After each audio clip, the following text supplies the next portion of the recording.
Today on Locked On Red Wings, Yzerman spoke on Friday before heading to the draft. What has people online in such a panic?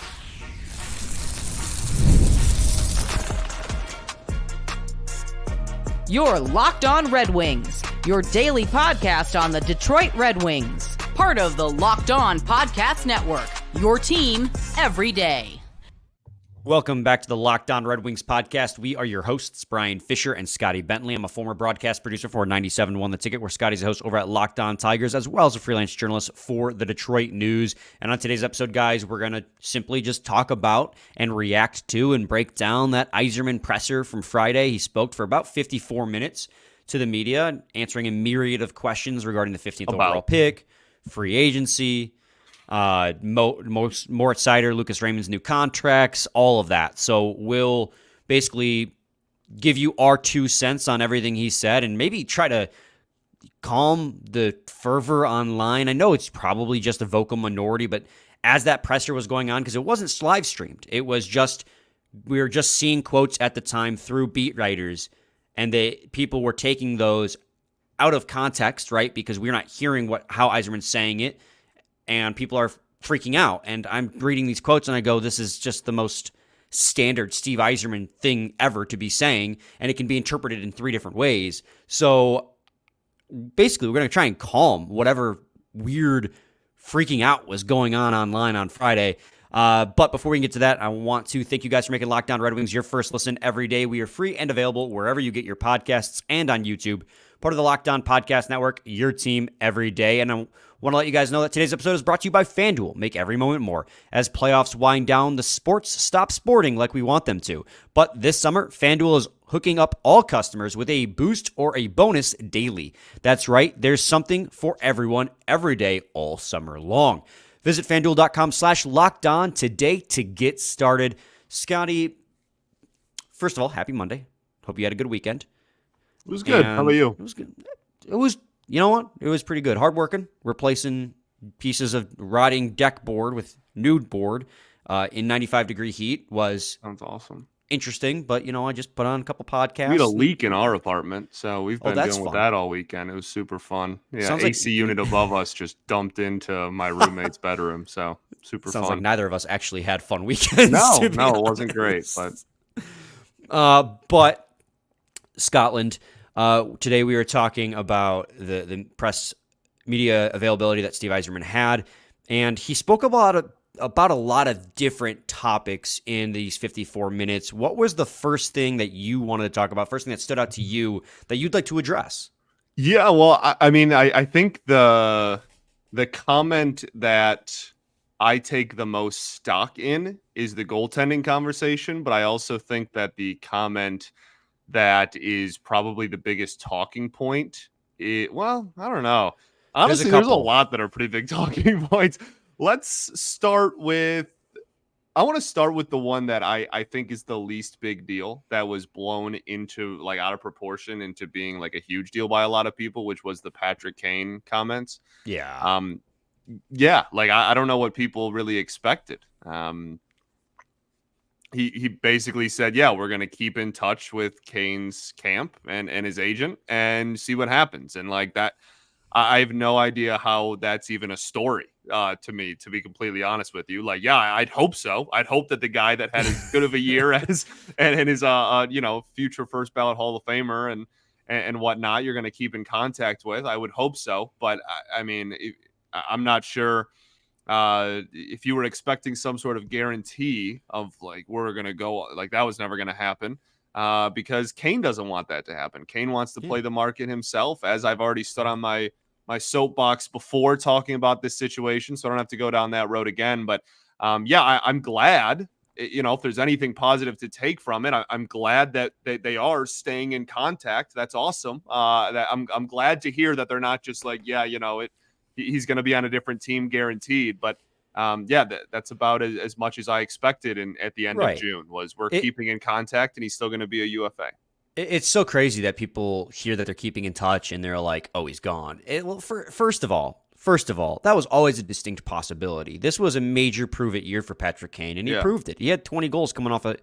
This was also a risk for the Red Wings. This wasn't like all reward, like, oh, this was a guarantee. And like I say that, being someone who was very down on the signing when it first happened, right? And I was very much wrong about it. And we've talked about that a lot, but this was not just like a guarantee, like, like he wasn't signed on opening night by anybody, right? Like this was a risk reward situation and ended up being a huge reward, which is why he gets to reap the benefits of that as well as a player that gets to go, start a bidding war in free agency. Right, precisely. And let's not act like there isn't still some concern on team side of things too. Like, obviously I don't know because I'm not in that, but I would imagine like, okay, he played, I can't even remember, 40-plus games with the Detroit Red Wings, and he was a point per game with them, and that's great. But he slowed down the stretch.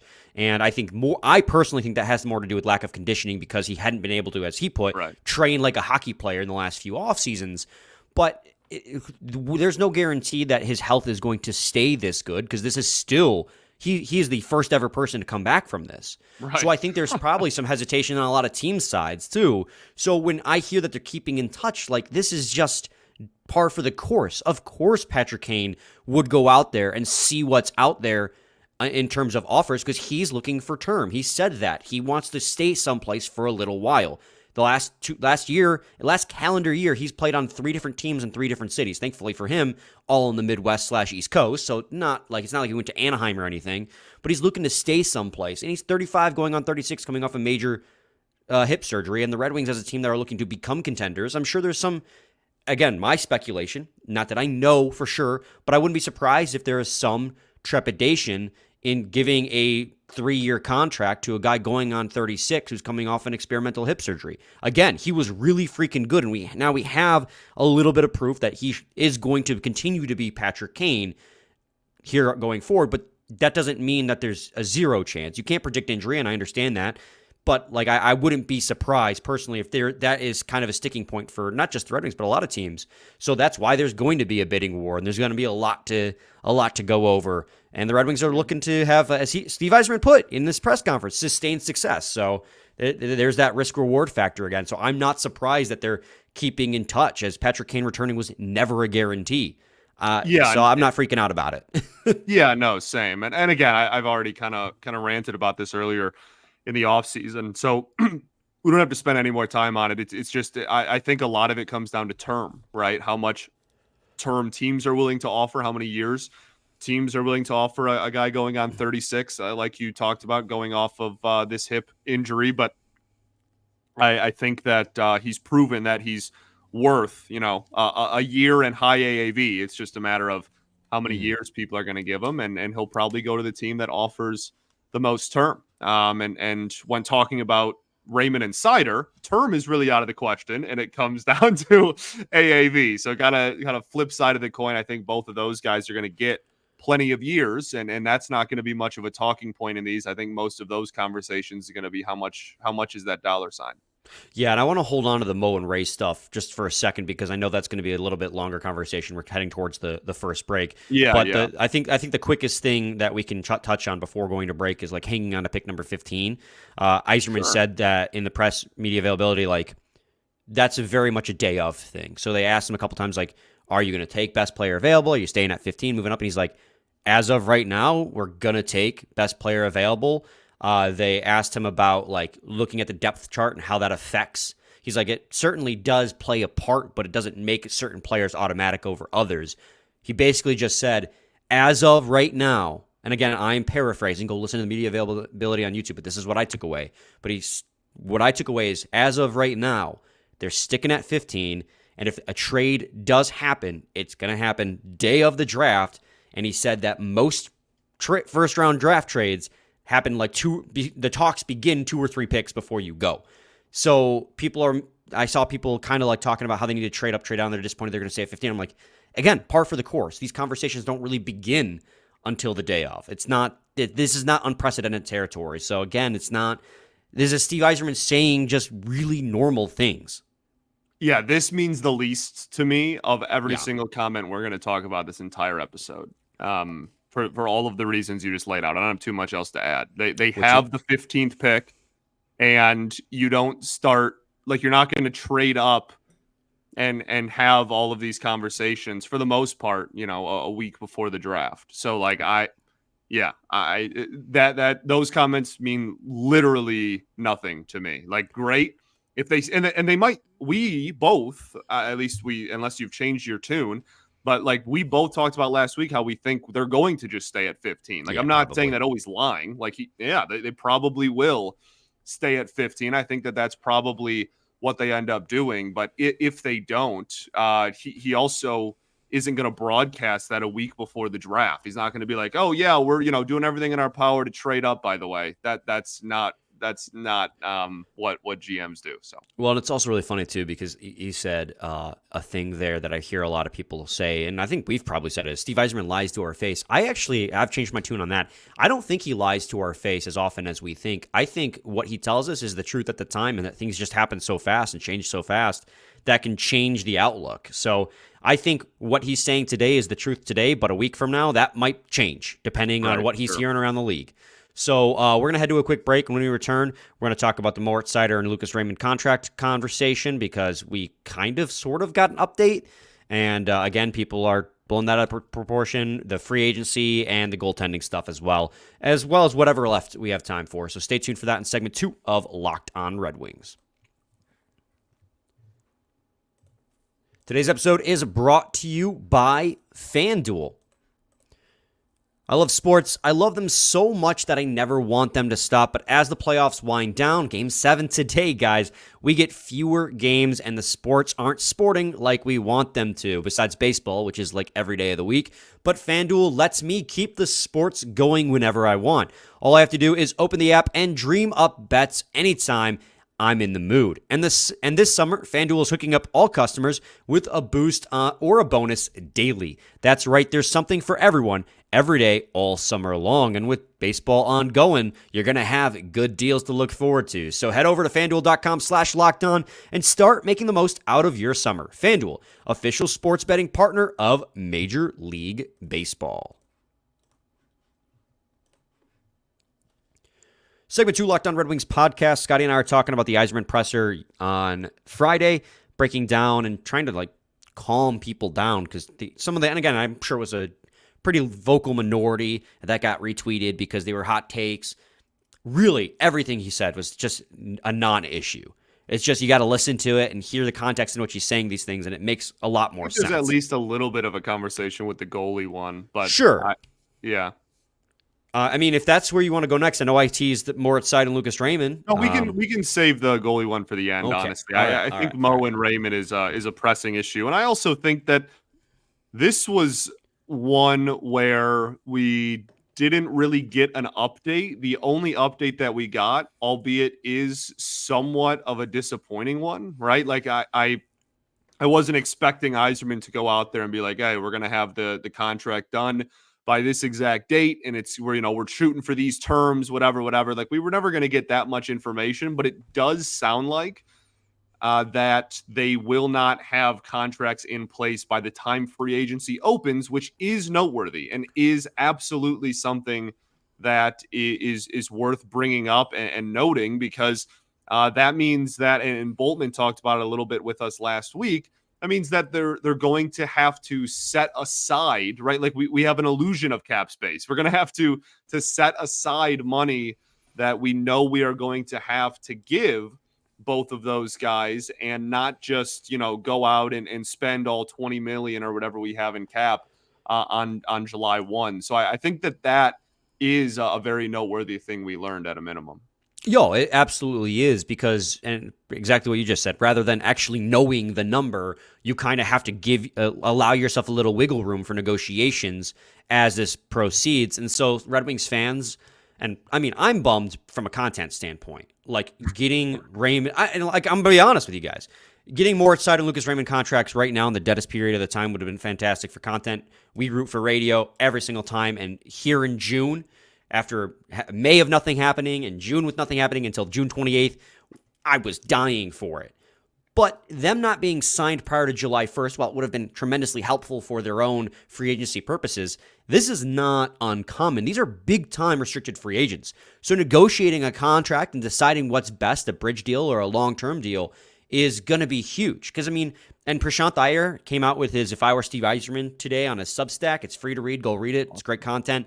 He broke down in his reasoning why he gave Lucas Raymond a long term, but then gave a bridge deal Moritz Seider. It has to do with juggling cap space, a lot of it, and whether or not you see Moritz Seider taking that extra step forward after his point totals fell. Again, toughest deployments in the NHL, and he acknowledges that. So knowing those numbers would have been tremendously helpful, but at the same time, you kind of do have a rough idea already, and Yzerman himself said it does make it more difficult, but they can work around it, and they'll have to, and teams have to do this every year. This is not uncommon. I'm bummed because I wanted it sooner rather than later, because, of course, like myself, and I'm sure Steve Yzerman, knowing that number would be way more helpful than just kind of guesstimating it and keeping that to the side, but it's not going to break their offseason. This is just normal for two guys drafted 4th and 6th, one of which won a Calder Trophy, the other one had a career year this year, to get paid big money, and it takes time to work that out. So it's just, I'm not freaking out about it. Like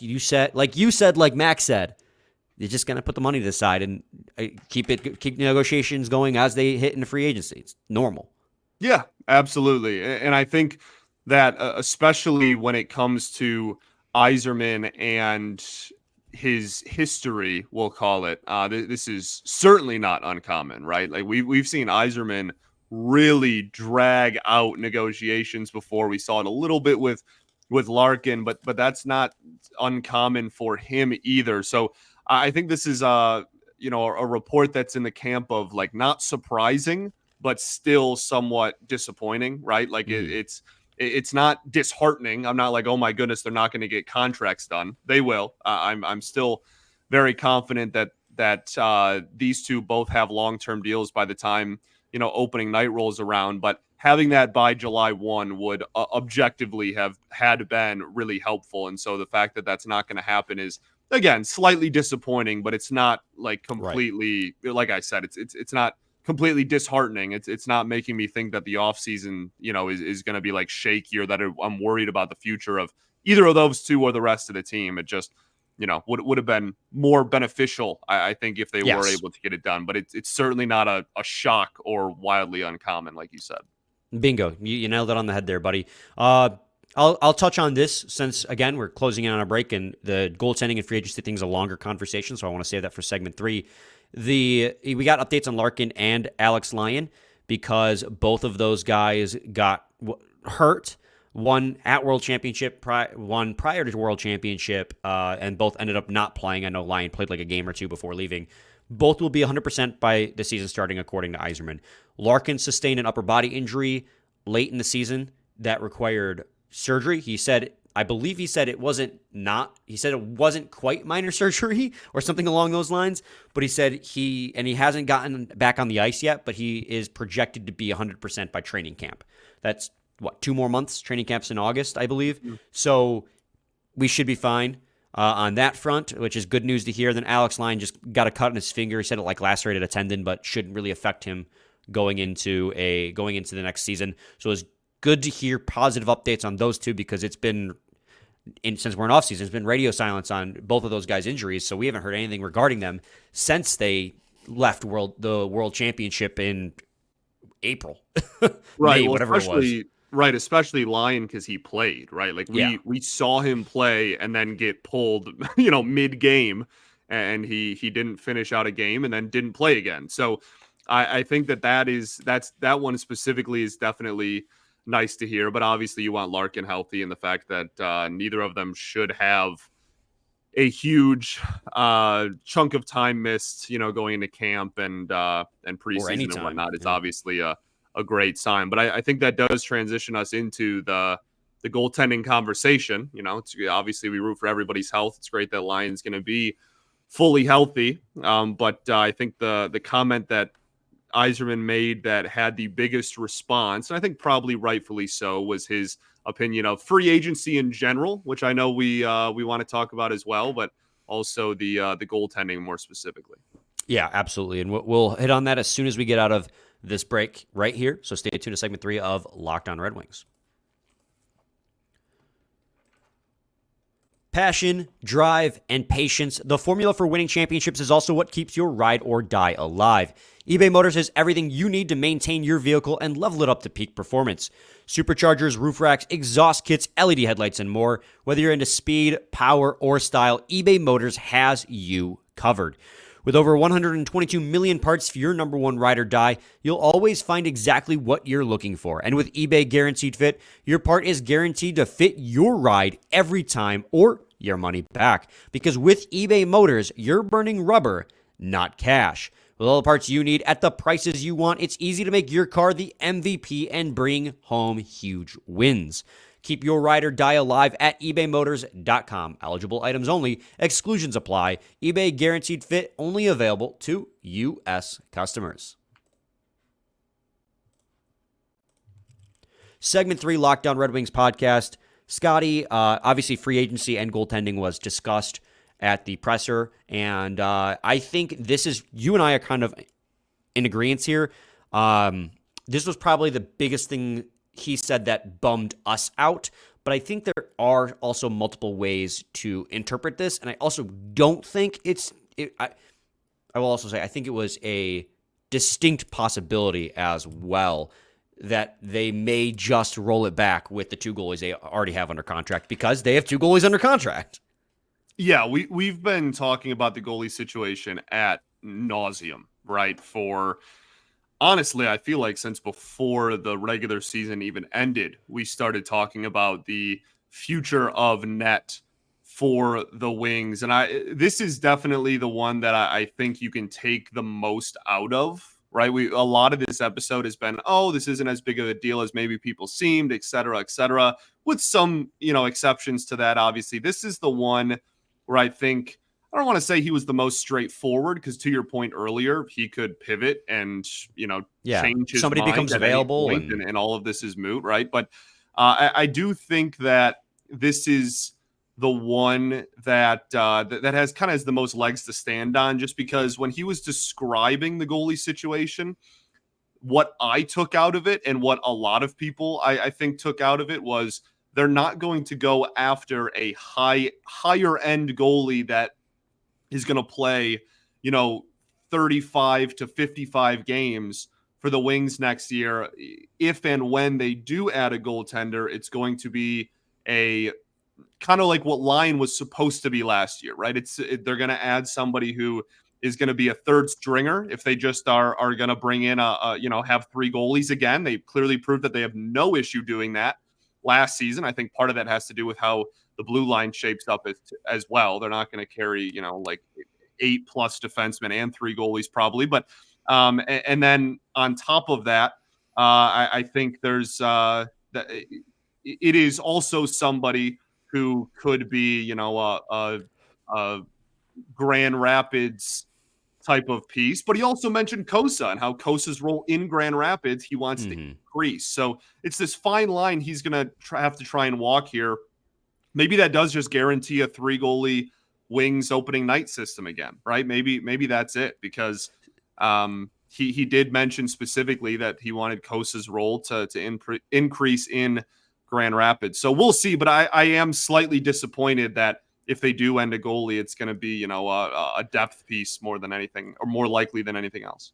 See, I think I took away a little bit something different from that. And you're right? Like he said that they're going to look for a third string goalie or bring in a third string goalie, but it sounded to me, based on from what I understood, that they are going to roll 2 goalies, and the third stringer will be in Grand Rapids. That is my interpretation. Everyone should go listen and discuss, figure out on their own. But from what I took away from it is, like, the third stringer they bring in is going to be in Grand Rapids, and with Kosta's increased role, like, they'll kind of just be in case of break glass in case of emergency, like both Lyon and Husso go down again.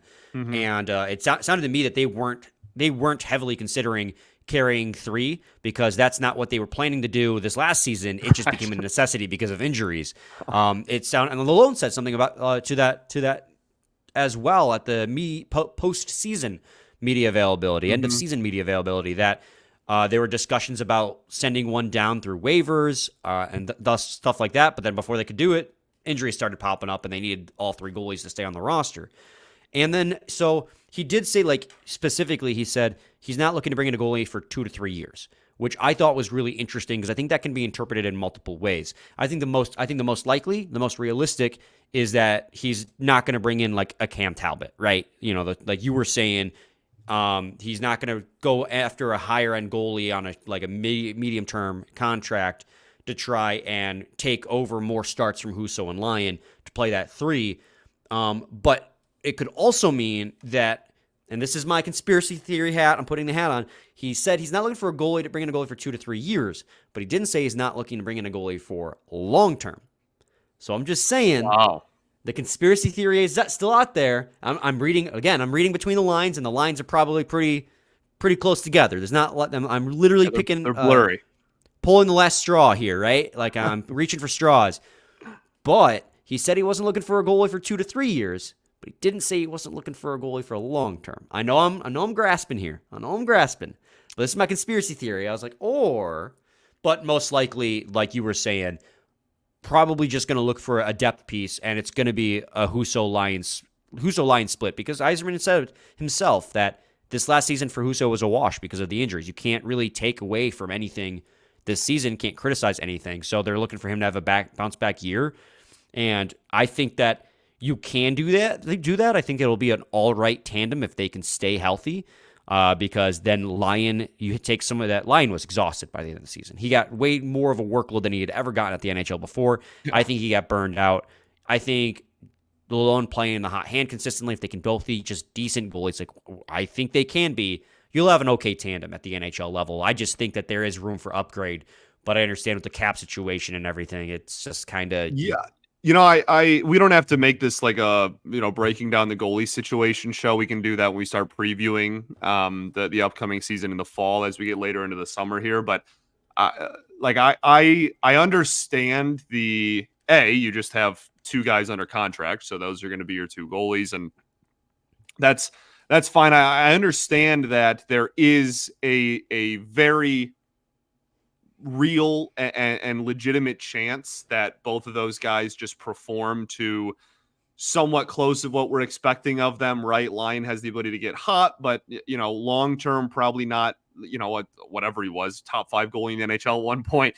And Husso also been a little inconsistent, but has been around 900, give or take, over the long term as well. I worry the floor for that goalie room is astronomically low. Like, we have to acknowledge that, like, at worst, it's that is the part that scares me. This isn't a safe goalie situation. Yeah. It has the possibility of being solid, but it doesn't have an uber high ceiling and has a very low floor. And that's why I've been so keen on, hoping that the Wings would maybe address goalie a little bit more legitimately.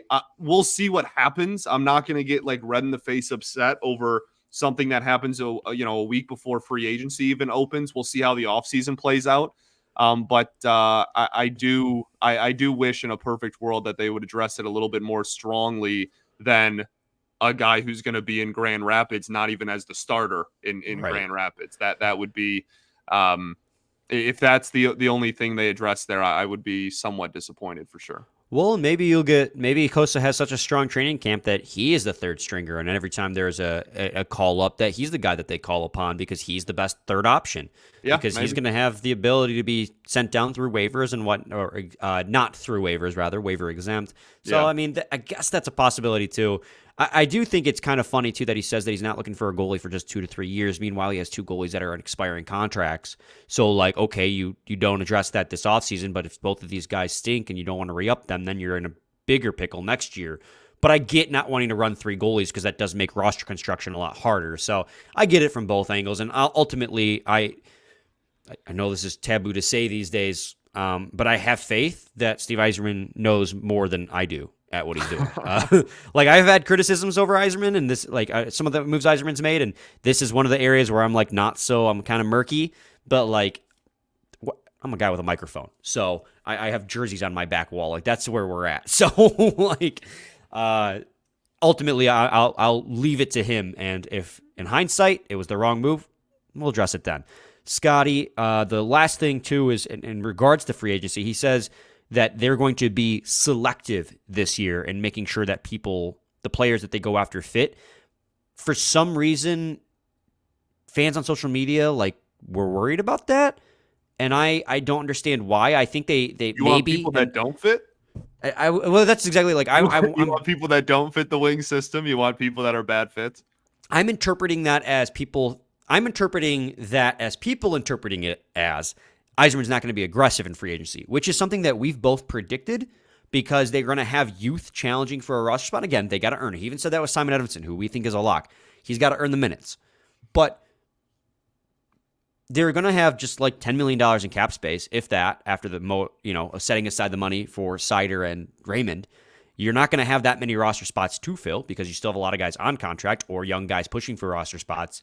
So them being selective is exactly what we were predicting. And even without that, every general manager every offseason is selective in who they go after and if they fit their system. Like, that is just such a non-controversial thing to say. And in fact, it's the opposite. It's super vanilla. Like, of course, your general manager is going to be selective in who they go after. Like, that's what every general manager should be. You don't want to just hand out contracts to anybody. Like, I don't understand why people were so worried about that. Yeah, that's just GM speak. That means nothing to me. Precisely. That's what there are 31 other GMs that will have the exact same comment when the media when their beat writers and their media in their city ask them about what they are going to do in free agency. So yeah. I could not take less stock into we're going to find a fit. Yeah, I hope that you're getting guys right. that fit the system. I would hope. That's actually something I want. So that means very little to me. And the last thing I have on here, I wanted to comment on this because I didn't see many. This is something that I didn't see much on social media that I thought was worth noting. They asked about Grand Rapids and the playoff run, and specifically, I think it might have been separate questions. I might be marrying these two in my head, but Yzerman did sing the praises of both Marco Kasper and Carter Mazur, which I loved. He talked about how Marco Kasper is a fantastically defensively responsible two-way forward, which is something that we know, and that over the course of the season, he got stronger and he got better, which is something that we made note of when we would have Andrew on. Like, the start of the season, he didn't have a lot of production, but halfway through, around the time that the Griffins themselves kind of turned it around and became the second place team in the division, Marco Kasper did as well. Like, he started performing way better as the regular season progressed. And then in the playoffs, he was kind of a monster. He was super good for the Griffins in the playoffs, as was Carter Mazur. And he talked about how Mazur still has to get stronger, but he said that his shot reminds him vaguely of Alex DeBrincat's shot, which is a huge compliment. An aggressive forechecker, needs to put on a little bit more weight, but goes to his areas and has a deceptively good shot. And I'm like, oh, yes, give me the Carter Mazur praise. I love me some Carter Mazur praise because I'm in love with that player, and I think that he'll be on the NHL sooner rather than later. Yeah, we're big fans of Carter Mazur here. We sure are. Scotty, do you have any final thoughts you want us to share? I don't think so, man. We ball. We do ball. I'm looking over my notes. One last look. See if there's anything to talk about. I think that's mostly it of the most notable things. So if you want to talk more about Carter Mazur on Wednesday. Yeah, I think that's a good idea. We should talk more Carter Mazur on Wednesday. Yeah, I think that's a good idea. All righty. Scotty, or I should say rather, guys, if you have any thoughts on the Yzerman presser you would like to share, please share them in our comments or in response to any of our social media postings on Twitter, because we have those daily episode postings. And also, if you took away something different than what we took away, please let us know as well. We'll be back with a new episode tomorrow. Same time, same place. It's your team every day. Every day.